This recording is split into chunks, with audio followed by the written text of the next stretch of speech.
Bismillahirrahmanirrahim. Assalamualaikum warahmatullahi wabarakatuh. Anak-anakku sekalian, pagi semuanya.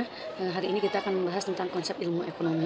Ya, ini adalah pertemuan kedua ya. Pertemuan kedua setelah pertemuan sebelumnya kita membahas mengenai bagaimana pemikiran kalian tentang bidang-bidang ekonomi begitu ya. Nah, baik, kita lanjut saja ke materi. Kita akan dalam pembahasan ilmu ekonomi ini diantaranya menyangkut tentang sumber daya yang terbatas dan kebutuhan manusia yang tidak terbatas gitu ya. Nah, kita lihat pengertian ilmu ekonomi itu sendiri gitu ya. Kalau kita lihat pengertian ilmu ekonomi, yaitu ilmu yang mempelajari tentang perilaku manusia dalam memilih dan menciptakan kemakmuran. Jadi inti masalahnya itu adalah adanya ketidakseimbangan sebetulnya gitu ya. Ketidakseimbangan antara alat pemenuhan kebutuhan dengan jumlah manusia yang kebutuhannya yang sangat tidak terbatas gitu ya. Kemudian kita lihat pembagian ilmu ekonomi, ada ilmu ekonomi makro dan ada ilmu ekonomi mikro serta ilmu ekonomi terapan, di mana ilmu ekonomi mikro dan makro itu termasuk ke dalam teori ekonomi gitu ya.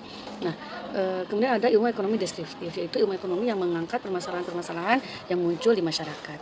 Nah, kemudian bagaimana sih sejarah ekonomi gitu ya. Sejarah ekonomi itu dimulai dari tahun 1930 yang ketika itu terjadi pembagian ilmu ekonomi, ada ilmu ekonomi mikro dengan ilmu ekonomi makro ya.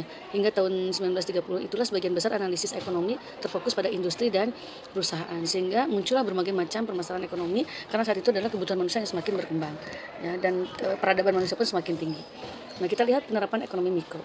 Ya, penerapan ekonomi mikro itu bisa dilakukan di dalam teori konsumsi, dalam organisasi industri, dalam kegagalan pasar, dalam perdagangan internasional, dalam teori produksi dan harga, ya, dalam ekonomi finansial dan dalam kesejahteraan ekonomi. Nah, ini semua pembahasan yang akan dilakukan di level berikutnya gitu ya, di tingkat berikutnya atau di materi berikutnya. Nah, pada dasarnya prinsip ekonomi itu kita lihat gitu ya, yaitu usaha untuk mendapatkan hasil tertentu dengan pengorbanan yang sekecil mungkin. Contohnya, ketika kita membeli sesuatu gitu ya, maka pasti kita akan membandingkan satu harga dengan harga yang lain dan kita akan memilih harga yang lebih murah. Itu adalah bagian dari penerapan prinsip ekonomi gitu ya. Nah, kita lihat jenis prinsip ekonomi. Ada prinsip produsen, prinsip penjual, prinsip pembeli. Ya, nah, kita kategorinya kategori apa? Misalnya kita sebagai pembeli, ya, prinsip kita apa? Ya tadi, membeli dengan harga yang murah gitu kan, dan kualitas barang yang bagus. Kalau produsen beda lagi gitu ya. Jadi dengan bahan yang cukup, dengan bahan yang minim untuk mendapatkan hasil produksi yang tinggi atau hasil produksi yang banyak. Ya, sementara penjual lain lagi gitu ya. Bagaimana prinsip penjual? Menjual dengan harga yang tinggi dan kualitas barang yang terjamin. Kemudian ciri-ciri prinsip ekonomi. Ya, yang pertama adalah selalu hemat, selalu menentukan kebutuhan yang terpenting terlebih dahulu. Jadi ada prioritas di situ gitu ya. Kemudian bertindak secara rasional ya dan ekonomis. Ya, ini penting nggak ya buat kita? Butuh nggak ya kita membeli produk ini gitu. Kemudian yang berikutnya adalah bertindak sesuai dengan kemampuan kita untuk membayarnya gitu ya. Nah, jadi jangan sampai kita melakukan sesuatu, membeli sesuatu yang memang tidak diperlukan oleh kita dan di over budget gitu ya, tidak sesuai dengan keuangan kita. Nah, apa yang ditimbulkan dari prinsip ekonomi tersebut? Kita akan bisa bertindak ekonomis dan berpikir lebih ekonomis.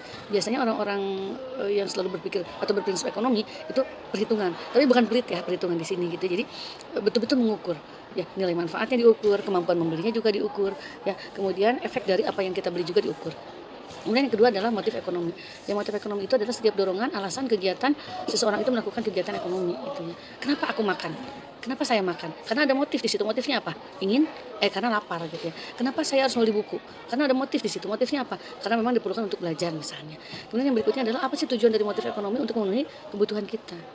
Ya. Nah, ketika kita terpenuhi kebutuhan kita, maka kita akan memperoleh kemakmuran dan kesejahteraan. Ya. Nah, jenis motif dan contoh ekonominya. Ada motif intrinsik, ada motif ekstrinsik. Kalau motif intrinsik itu yang timbul dari diri kita sendiri gitu ya. Jadi dorongan yang diperlukan dari diri kita. Apa nih?